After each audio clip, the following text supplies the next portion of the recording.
In this short lecture, we're going to just go through one example of how we use the inclusion-exclusion formula.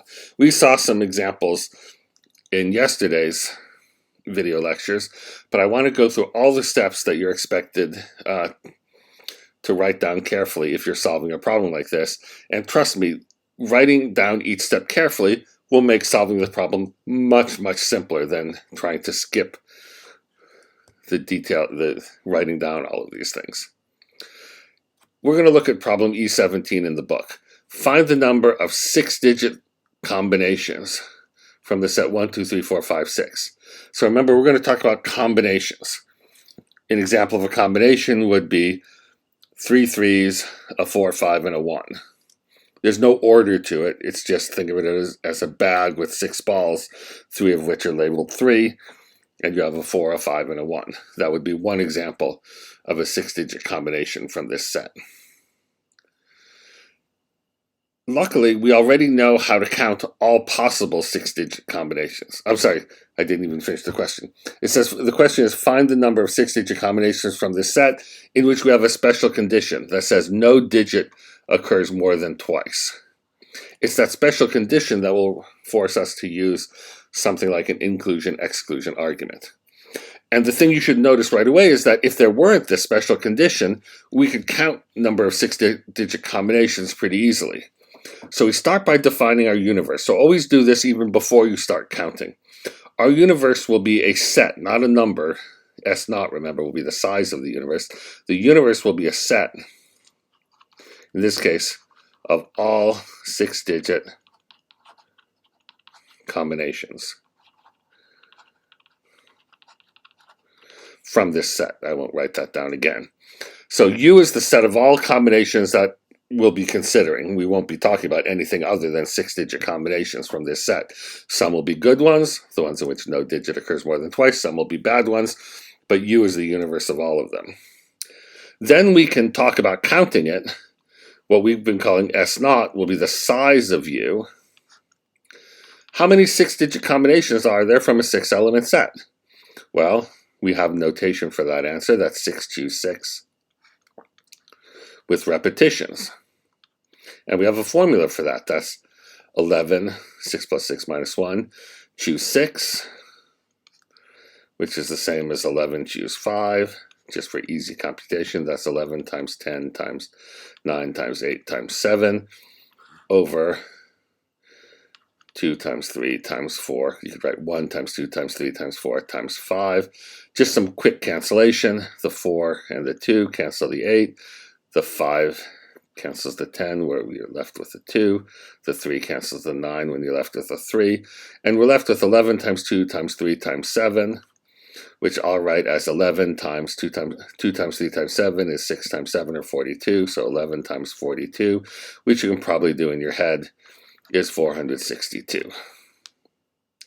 So there are 462 combinations of length 6 from this 6-element set. Now that's not our answer, of course, because we want the ones that meet this condition. No digit occurs more than twice. And certainly in some of those combinations, even the one I gave you as an example to begin with, 3 3s, a 4, 5, and a 1, that would be a bad one. Their digit occurs more than twice. So how are we going to use inclusion-exclusion?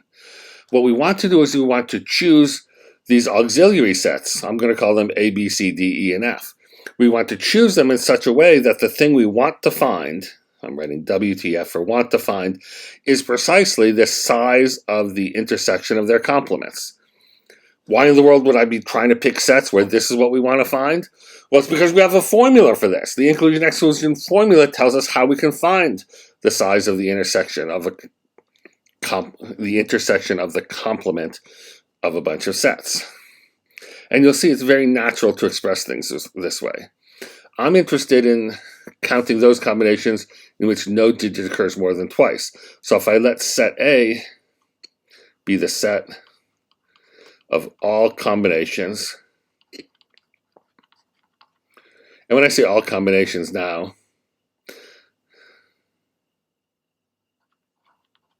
I'm talking about 6-digit combinations from this set with more than 2 ones. So A is the set where you've got more than 2. That means at least 3 ones. Everything A will be bad. Any good combination will definitely not be an A. Similarly, we'll let B be the set of all combinations with more than 2 2's. Definitely any good combination will not be in B, because you can't have more than two 2's and be a good combination. And we do the same thing for each of the other numbers. I'm talking about the set of all combinations with more than 2 3's. That's C. For D, we'll have 4's, more than 2 4's.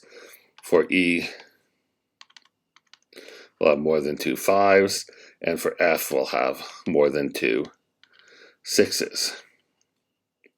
So we set up our sets, and then what do we want? Well, if no digit occurs more than twice, that means we want to count all the combinations that are simultaneously not in A, not in B, not in C, not in D, not in E, and not in F. That's precisely the size of this intersection A prime, B prime, C prime, D prime, E prime, F prime. Now, how are we going to count this? We'll use our inclusion-exclusion formula. That's not IF, IE formula. IE for inclusion-exclusion. Okay, what is the inclusion-exclusion formula? It's going to be S0 minus S1 plus S2 minus S3 plus S4 minus S5 plus S6. And we've already said S0 is 462. Let's just compute some of the others. What is S1? S1 is the size of A plus the size of B plus the size of C plus the size of D plus the size of E plus the size of F. It has 6 terms. It should be pretty clear by symmetry. These 6 terms will all be the same because you have exactly the same number of combinations with more than 2 1's as you have combinations with more than 2 4's. Well, how many combinations have more than 2 1's, for example? Here I'm going to write 6 times because they're all the same. To have more than 2 1's, that means you have 3 or more, at least 3 1's. And to count combinations with at least 3 1's, we can imagine first just put in 3 1's. What do we have to do then? We have to choose 3 more elements for our combination. In other words, we have to count combinations from a 6-letter alphabet of length 3 to go in addition to the 3 1's if we're talking about the size of A, and repetitions are allowed. Now, what is that? 6 choose 3 with repetitions is just 6 plus 3 minus 1, which is 8 choose 3. 8 choose 3 is 8 times 7 times 6 over 3 factorial, which is 6. So this is 56. So we have 6 times 56, which is 336. We need a little more space for computations here. What is S2? Well, S2 is the size of, well, first of all, how many terms? There'll be 10 terms. 15 terms. There's 6 choose 2 terms in S2. They'll look like the size of AB plus the size of BC plus the size of AC plus the size of AD. I won't write down all 15. Maybe the last one, doesn't matter what order you write them in. You'll have an EF. There'll be 15 terms. And again, by symmetry, they'll all be the same size. So we're going to get 15 times the size of any one of them. Let's say the size of AB. How many combinations have more than 2 1's and more than 2 2's? In other words, they have to have at least 3 1's and at least 3 2's. Well, you only have 6 elements total, so the only way that can happen is if you have exactly 3 1's and exactly 3 2's. So I claim the size of AB is exactly 1. Similarly, the size of BC is exactly 1. The only combination that's in both B and C is 2 2 2 3 3 3. And so each of these 15 terms is just 1. We have 15 times 1, which of course is just, if you get your calculator out, it's 15. Now what about S3?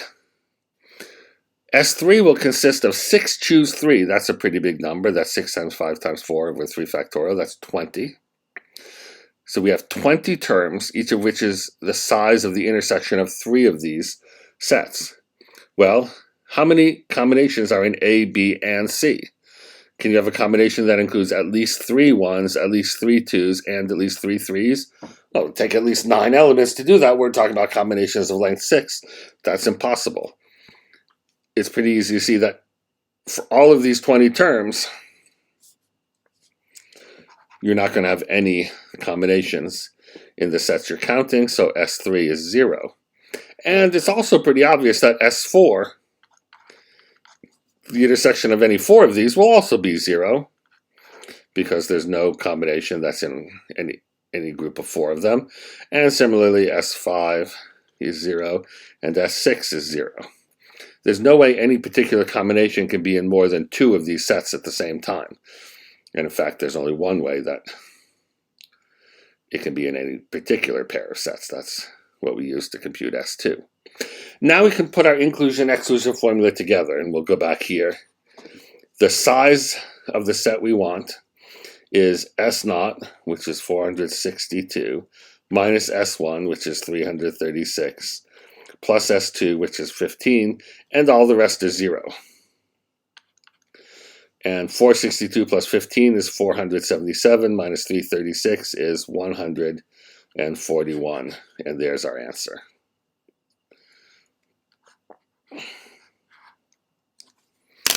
Using inclusion-exclusion, it's a piece of cake.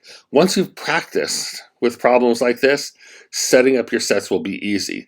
Do not try to do a problem like this without being clear what your sets are first, and then show how you count them. If you try to just go straight to the counting without setting things up clearly, it will either mess you up and you'll get everything wrong, or even if you end up getting things right, nobody will be able to understand what you're doing.